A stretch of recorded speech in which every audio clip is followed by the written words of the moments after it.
and skill, and just bringing you more little thoughts from my bedroom on Tantra Yoga. Tantra is something that has to do with love more than anything else. It has to do with going into the deepest part of yourself, the widest part of your aura, and it's the science of that aura and those energy patterns and how they relate to the world around them, how they relate to other creatures, nature, other people, all of it, the whole thing. And there is a science to it that's been measured, these various pathways, and there are also measurings of the different exercises that you do in Tantra Yoga to bring energy rushing through those so that it feels like you're bathing yourself from the inside out of your very soul. The whole web, in Tantra, one of the etymologies is the web. The whole web of yourself lights up and becomes bright and clean and glowing. And of course, it's easier said than done to stay like that in today's society, any society, I'm sure. But especially now with all these chemicals around us, and avoiding those chemicals as much as possible is a major part of Tantra, because it's the science of keeping those pathways clean and working, and when they are working, the benefits are fantastic. Chemicals such as tobacco, for example. W.C. Leadbetter was a writer who could see auras, and he described what they look like and what happened with them at different times.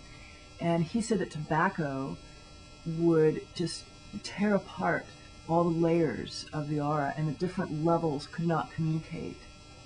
And he described all kinds of horrible things in this book, and this is what I've also seen some with tobacco and other chemicals. So we want to try to stay away from anything that's going to be disruptive to our aura, especially if we're doing Tantra.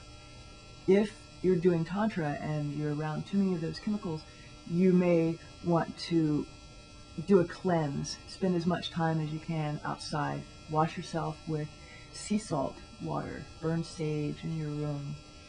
Do things that allow you to just let go of anything you've accumulated in your aura, and do strengthening exercises for it.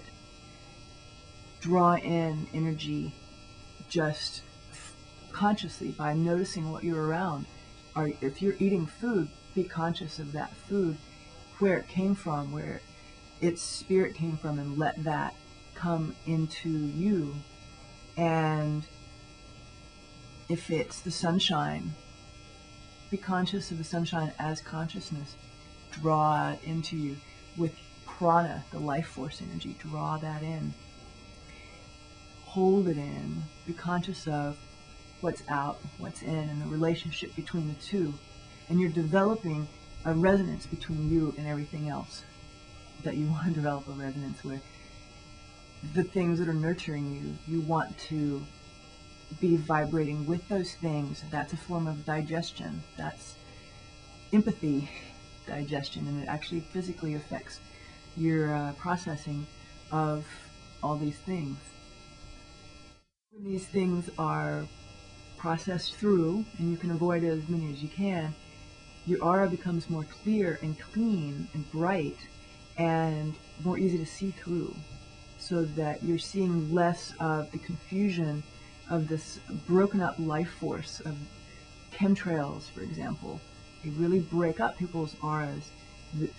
It's nice to go out when there's no chemtrails in the sky and get lots of sunshine, get lots of fresh air, and do what you can to get negative ions in the air. Himalayan sea salt lamps, candles made from beeswax, these put negative ions in the air. Opening your windows, breathe in those negative ions. They'll help balance out some of the chemicals, and the more chemical free your aura is, the more you're able to see through it and see what's truly there. if there is such a thing.